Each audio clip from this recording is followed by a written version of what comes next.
Good morning, students. We are moving forward to our next history lesson, The Rise of Small Kingdoms in South India. In our previous lesson, lesson 10, we studied about the rise of small kingdoms in North India. North India के अंदर जो small kingdoms थे वो कौन से थे? अगर आपको ध्यान है तो ठीक है, वरना मैं बता देती हूँ। वो थे राष्ट्रकूट, पालास और प्रतिहार्स। ठीक है, ये नॉर्थ इंडिया में 3 थे। और अब हम स्मॉल किंगडम्स जो साउथ इंडिया के अंदर थे, मीन्स जो नीचे वाली साइड, इंडिया के नीचे वाली साइड जो किंगडम्स थे उसके बारे में स्टडी करेंगे। Let's start reading. The medieval era of 500 years 700 to 1200 CE। हमने पिछले चैप्टर में पढ़ा था कि जो हर्षवर्धन है उसकी जो डेथ के बाद यानी 750 से 100 ये 1000 CE तक वहाँ पर स्मॉल किंगडम्स हुए थे अराइज नॉर्थ इंडिया में। और यहाँ पर हम बात कर रहे हैं 750 टू 1200 CE तक। ठीक है, जो 500 ईयर्स हैं साथ some important developments in southern India. Southern जो इंडिया थे उसके अंदर कुछ डेवलपमेंट हुई। Many regional kingdoms rose and fell. कई सारे किंगडम्स रोज भी हुए, मतलब उठे भी और गिरे भी। अशोकाज एडिक्ट मेंशन, अशोका के जो एडिक्ट हैं उनसे वो हमें बताते हैं 3 main kingdoms of, 3 main kingdoms के बारे में, चोलास, पांड्याज और चेराज। ये 3 साउथ इंडिया के अंदर हुए थे। ये देखिए, चोलास, चेराज और ये पल्लवास।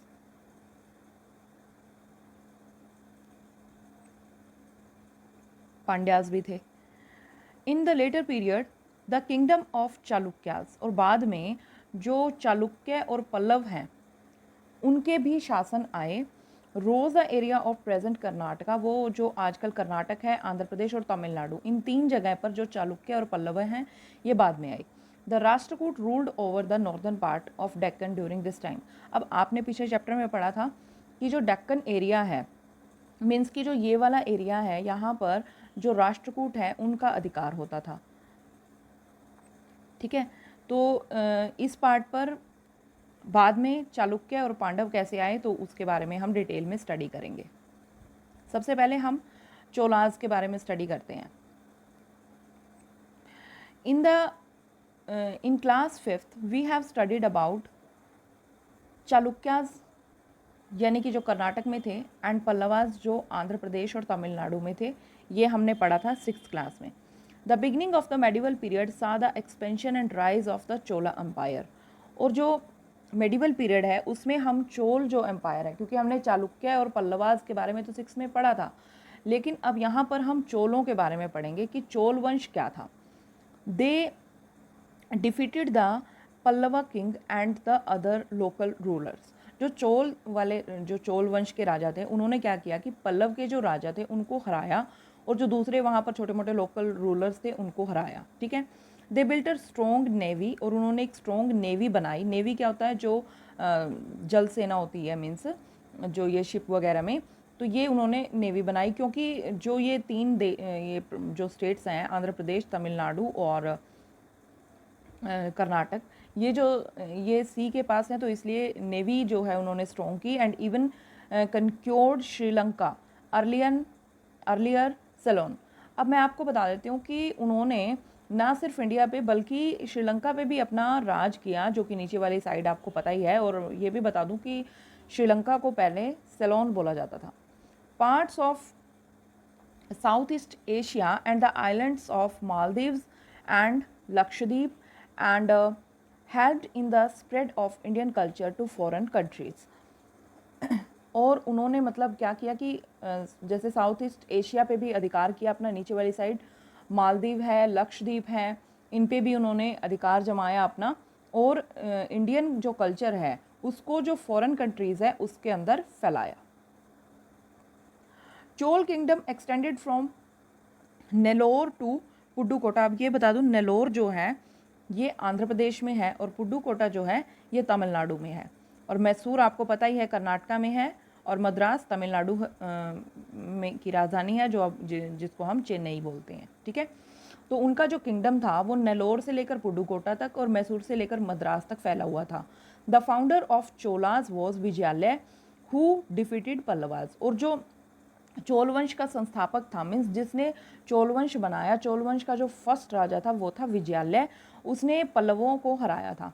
हिज ग्रैंडसन, और जो उसका पोता था Parantaka first, defeated the Pandyas king, उसने पांड्या के जो राजा थे उनको हराया, जो मदुरई में शासन करते थे, ruled over 46 years.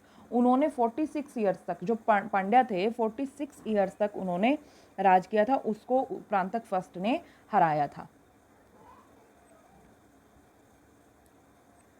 The Chola Empire rose at the supreme power under the greatest Chola king Rajaraja. तो जो चोल एम्पायर है वो सबसे बड़ी शक्ति बन गया जब उसका राजा था राजाराज फर्स्ट। जो चोल किंग था, जो राजाराज फर्स्ट था, उसके शासन में जो चोल एम्पायर था वो सबसे बड़ी पावर बन गया था। बहुत महान राजा हुए हैं इसके।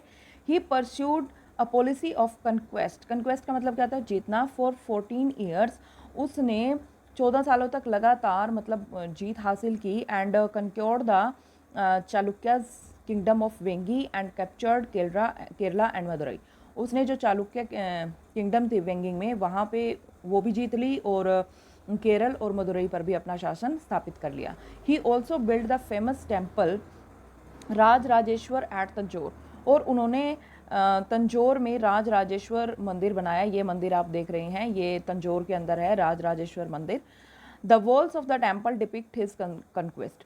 और जो इस मंदिर की जो दीवारें हैं, इस मंदिर में जितनी भी दीवारें हैं, इन दीवारों के ऊपर मतलब जो लिखा हुआ है उसमें पता चलता है कि उसने कहाँ कहाँ जीत हासिल की, मतलब उसकी जीत का जो के बारे में लिखा गया है इस मंदिर की दीवारों पर। अब डू यू नो में देखिए, Raja Raja spread the message of Vedas among the common people. Raja Raja ने वेदों का जो मैसेज है, हमारे जो 4 वेद है उसका जो मैसेज है वो कॉमन लोगों के बीच में पहुंचाया। The kings performed Ashwamedha yajnas to celebrate their conquest. और जो राजा लोग थे वो अपनी जो जीत का जश्न मनाते थे अश्वमेघ जो यज्ञ है वो करके। राजा राज फर्स्ट वो succeeded by his son Rajendra Chola. Raja Raja के बाद उसका बेटा जो है वो राजेंद्र चोल गद्दी पर बैठा, हु रूल्ड ओवर 28 ईयर्स, जिसने कि 28 सालों तक राज किया। ठीक है। He expanded his territories over Andaman and Nicobar island, Sumatra, Malay और पेगू। इन कंट्रीज़ के अंदर भी जो सुमात्रा, मलाय और जो पेगू है, यहाँ तक भी उसने अपना अधिकार कर लिया। ही defeated the Pal king Mahipal. इसके बारे में हमने पिछले लेसन में पढ़ा था। जो 3 एम्पायर हुए थे मेन, राष्ट्रकूट, प्रतिहार और पाल। तो ये जो पाल डायनेस्टी के जो राजा हैं महीपाल, इसको हराया इसने राजेंद्र चोल ने। और ये कहाँ था? बिहार और बंगाल के अंदर शासन था इसका। He took the title of Gangai Kondai. इसको गंगई कोंडई का टाइटल मिला था, मतलब कि विक्टर ऑफ गंगा, गंगा का विजेता। Constant wars and internal conflicts led to the disintegration of Chol Empire in about 1279 CE। जो लगातार जो युद्ध होते थे और जो इंटरनल कन्फ्लिक्ट मीन्स जो अंदर ही अंदर जो मतभेद होते थे, उससे क्या हुआ कि जो चोल एम्पायर है वो डिसइंटीग्रेट हो गया, मीन्स अलग अलग टुकड़ों में बट गया। The rise of Hindu kingdom at Vijayanagar gave the final blow to Chola dynasty. और जो लास्ट में जो हिंदू किंगडम उठा विजयनगर में, उसने चोल डायनेस्टी का फाइनली अंत कर दिया। अब उसके बाद हम पांड्याज के बारे में पढ़ेंगे। The kingdom of Pandyas was established in the 17th century CE।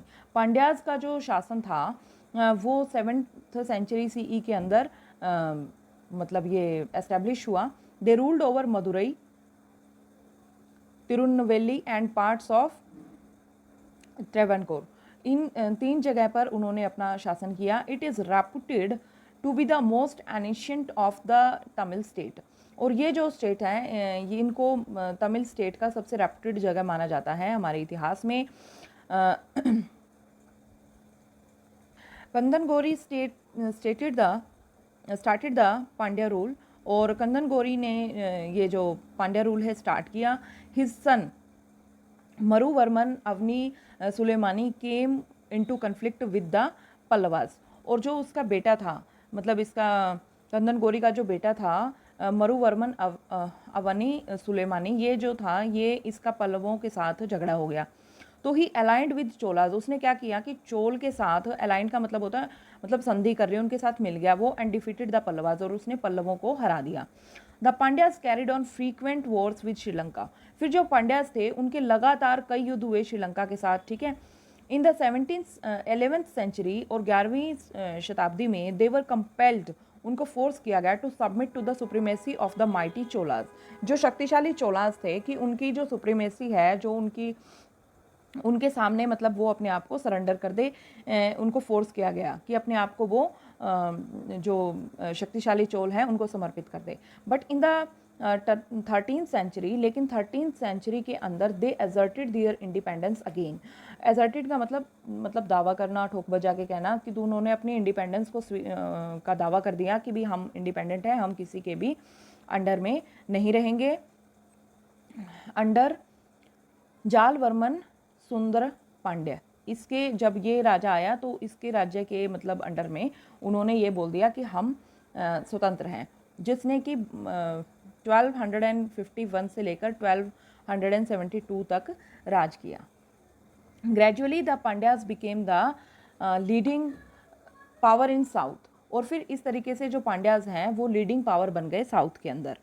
Unfortunately a civil war broke out among a number of contenders, contenders क्या होते हैं, जो प्रतियोगी होते हैं, टू द थ्रोन, जो मतलब इसी के मतलब आगे जो उत्तराधिकारी हुए उन वो आपस में प्रतियोगिता करने लगे कि शासन मतलब थ्रोन क्या होता है, मतलब जो सिंहासन है कि मैं बैठूंगा, तो उससे क्या हुआ कि उनके अपने ही अंदर लड़ाई शुरू हो गई, which sealed the fate of this kingdom, और जिसने इस किंगडम को, उनका जो फेट था, जो भाग्य था, वो खत्म कर दिया। मीन्स उसके बाद ये खत्म हो गया। The Muslim invaders plundered and looted the kingdom, फिर इस चीज़ का फ़ायदा उठाया। मैंने आपको पिछले लेसन में भी बताया था कि जब दो के बीच में लड़ाई होती है तो उसका फ़ायदा कोई तीसरा उठाता है।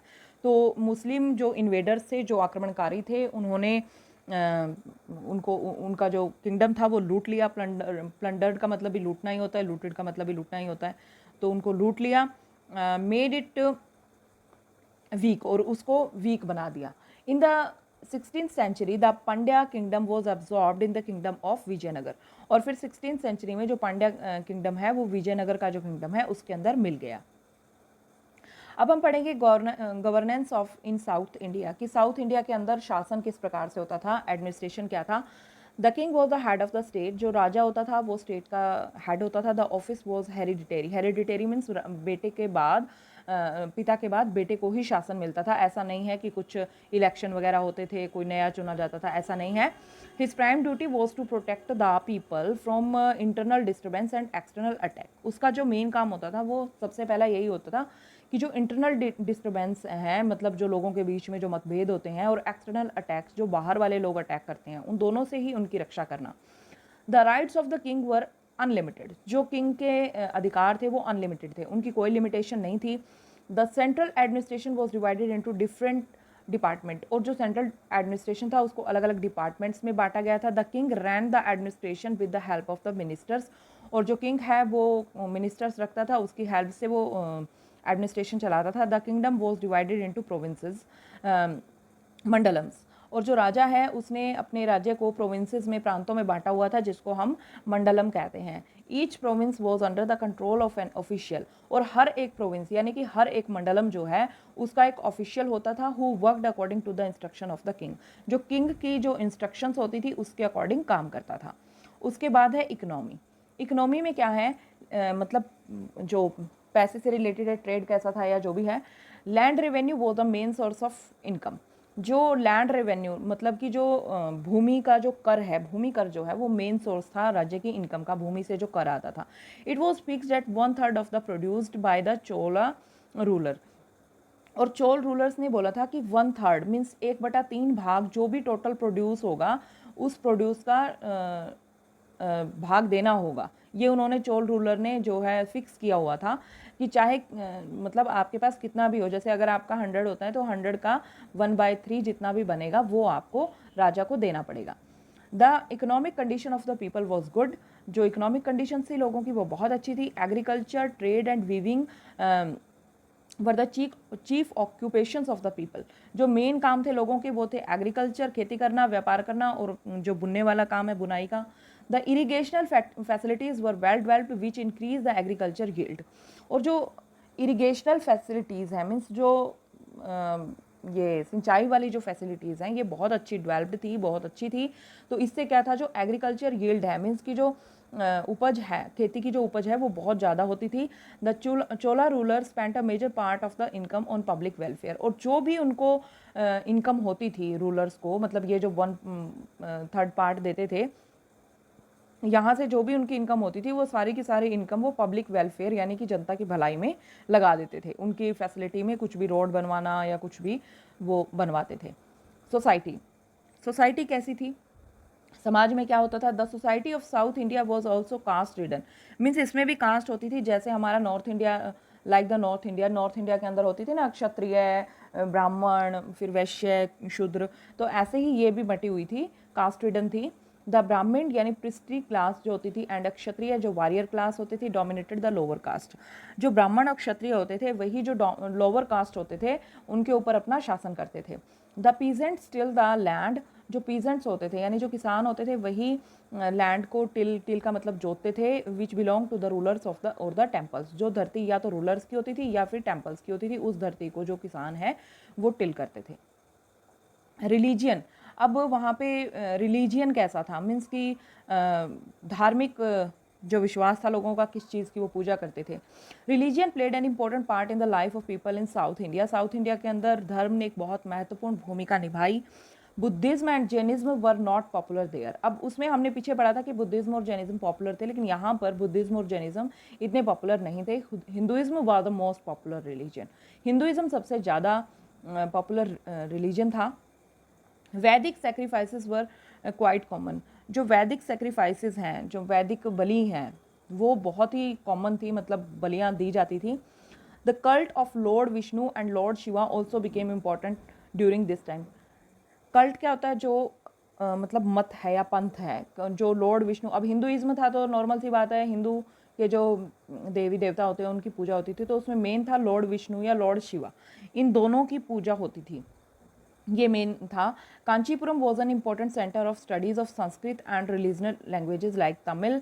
जो कांचीपुरम है वो मेन सेंटर था स्टडीज़ का, जहाँ पर संस्कृत और जो रीजनल लैंग्वेजेस है जैसे तमिल लैंग्वेज है तो वो करवाई जाती थी।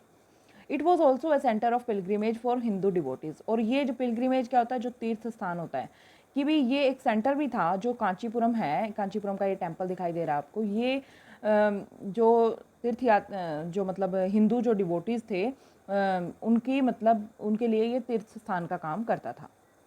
The bhakti saints preach the teaching of the epics of Ramayana and Mahabharata. जो भक्ति संत होते थे, भक्ति संत जैसे कबीरदास हैं वो भी भक्ति संत हैं, ठीक है, तो वो क्या करते थे? प्रीच, उपदेश देते थे। जो टीचिंग्स है, जो रामायण और महाभारत ने जो हमें सिखाया है, उनकी जो शिक्षाएं हैं वो उनका उपदेश देते थे। The epic were translated into many south Indian languages. जो ये 2 एपिक्स हैं इनको साउथ इंडियन लैंग्वेजेस के अंदर भी ट्रांसलेट किया गया। Many great library works like Silappatikaram और मन्नई मेकलई तमिल, ये जो 2 हैं ये इसी पीरियड के दौरान ये जो महान लिटरेरी वर्क हैं लिखे गए, सिलप्पाडिकरम और मन्नई मेकलई। अब उसके बाद आते हैं हम एजुकेशन पे। एजुकेशन क्या थी? The temples of south India were not only the places of worship but also the important centres of culture, administration and education. जो टेम्पल्स थे वो सिर्फ एक पूजा का स्थान ही नहीं थे, बल्कि एक सेंटर थे कल्चर का, एडमिनिस्ट्रेशन का और एजुकेशन का। मतलब ये चीज़ें वहाँ सिखाई जाती थी। Each temple had an attached मठ। हर एक टेम्पल के साथ एक मठ जुड़ा हुआ होता था, which provided free education, boarding and lodging to the student, जो कि बच्चों को फ्री एजुकेशन और उनका रहने खाने का सारा बंदोबस्त करता था। Some temples emerged as leading culture center where fairs, contests and other cultural activities were organized। और कुछ टेम्पल्स तो ऐसे भी थे जो कि जहाँ पर मेले लगते थे, कॉन्टेस्ट होते थे, मीन्स क्विजेज वगैरह जैसे जो भी है कॉम्पिटिशन्स होते थे, और दूसरी कल्चरल एक्टिविटीज़ भी होती थी। दो Sanskrit continued as a language of scholars, जो संस्कृत है वो मेन जो विद्वानों की जो लैंग्वेज है वो संस्कृत रही उस टाइम में, लेकिन तमिल, कन्नड़ और तेलुगु भी प्रोग्रेस कर रही थी इस टाइम में। संस्कृत तो मेन थी ही, लेकिन साथ में ये 3 भाषाएं भी प्रोग्रेस कर रही थी। अब डू यू नो में the famous saints and philosophers of this period were Shankaracharya and Ramanuja. तो ये दो जो संत हैं, ये मेन संत हुए यहाँ पर शंकराचार्य और रामानुज। इनके बारे में आपने ज़रूर सुना होगा। आर्ट एंड आर्किटेक्चर, मतलब क्या क्या चीज़ें, बिल्डिंग्स वगैरह, क्या क्या मूर्तियाँ, क्या चीज़ें, उनको आर्किटेक्चर बोलते हैं। आर्ट कैसा था? The rulers of the southern kingdoms were not only great warriors but also great patrons of art and agriculture। जो रूलर्स थे साउदर्न किंगडम के, वो ना सिर्फ महान शासक थे बल्कि आर्ट और आर्किटेक्चर के पैटर्न भी थे। They build a number of important temples, उन्होंने बहुत सारे टेम्पल्स बनाए। The large rock cut temples at Mahabalipuram at the Kailashnath were built at the 18th century. जो बड़े बड़े रॉक कट टेम्पल्स बनाए गए हैं महाबलीपुरम में, कैलाशनाथ के, वो 18th सेंचुरी में यानी इसी टाइम में बने थे। The Shiva temple of Tanjore and the bronze statue of Nataraj are the fine examples of Chola art. और जो शिव का टेम्पल है और जो ब्रॉन्ज स्टैचू है, ये जो नटराज की मूर्ति आपने देखी होगी, ये जो लॉर्ड शिवा है जब तांडव करते हैं, ये वो मूर्ति होती है। इसको ज़्यादातर जो ये भरतनाट्यम वगैरह करते हैं, ये इसकी पूजा करते हैं, क्योंकि ये जो नटराज की मूर्ति जो है, मतलब कि जो शिव हैं वो अपना तांडव कर रहे हैं, नाच रहे हैं, ठीक है। तो यहाँ पर ये महाबलीपुरम टेम्पल है और ये कैलाशनाथ टेम्पल है, ये दिए हैं आपको यहाँ पर। इसके बारे में आप नेट पे ज़्यादा पढ़ सकते हैं, यहाँ मैं आपको ज़्यादा बता नहीं सकती, वीडियो बहुत लंबी हो जाती है। अब है शंकराचार्य। अब शंकराचार्य के बारे में भी आपने पीछे पढ़ा कि 2 मेन शंकराचार्य और रामानुज थे, तो यहाँ पर शंकराचार्य के बारे में हम पढ़ेंगे कि क्या शंकराचार्य की मतलब क्या क्या उन्होंने किया समाज के लिए।